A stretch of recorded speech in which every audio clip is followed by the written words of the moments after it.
Сайн байцгаана уу. Би 31-р сургуулийн 11-р ангид сурагч байна. Би өнөөдөр сургуулийн орчин дэх үндэсний ус болон ариун цэврийн байгууламжийн стандарт ба хүртээмжийн талаар бичлэг хийх гэж байна. За эхлээд хүртээмжийн талаар ярих гэж бодлоо. Хүртээмж гэх юм бол манай ангид тийм ус зөвшөөрлөгч юу байдаггүй. Ер нь ихэнх ангиудад байдаггүй. Тоотой эдэн ангид л байдаг. Тэгээ ихэнх сурагчид 2 давхрын ус зөвшөөрлөгч рүү очиж халуун болон хөт ус авч хэрэгцээг хангадаг байгаа. За сургуулийн ариун цэврийн байгууламжийн стандартын талаар ярих юм бол ерөнхий манайх 3 давхраа шинээр барьсан. Тэгээд ер нь 0-ууд бол ерөнхий амар хүртээмжтэй цэвэрхэн байдаг. Тэгээд нэг онцлог юм байгаа нь энд байгаа. Тийм хөгжлийн бэрхшээлтэй онцгой хэрэгцээтэй хүүхдүүдэд зориулсан ийм сун энэ гэдэг юм гартай.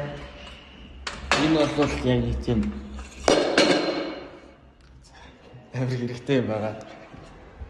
Бидний амар таалагдсан. Тэгээд ингээд харалтай. Тэр гоё харагдчихсан. Толтой 0-д хэрэг болох бүхэл юм байгаа. Жишээлбэл юм томхон байна. Ингээд бахан постэр юумэр юмтэй тийм айны цаас гэх юм уу. Тэгээ энэ гар авах заавар байна. Гар авгаснаар яах вэ гэдэг манай сургуулийн улаан загалмай маань тийм. Манай сургуулийн улаан загалмай ажиллаа хийсэн байна. Ерөнхий ажлаа сайн идэг. Энэ цаван байна. Ерөнхий дээд ер нь биднэрт болчтой дөө. Тэгэл сургуулийн 0 бол ер нь гоё. Стандарт бол миний хувьд бол хангасан. Айгуу тийм ерөнхий ойр ойрхон цэвэрлдэг тийм цэвэрхэн юм л байгаа. Эмэгтэй 0 руу арай орж чадсангүй. Бодлоорой. Хэдий анги болгонд ус зөвшөөрлөгч байхгүй ч гэсэн бидэнд 2 давхар тийм ус зөвшөөрлөгч байгаа. Нөгөөх нь болохоор заалны урд буюу яг тамирын заалны урд яг хүүхдүүд аман цангаа тийм уудаг ус байгаа.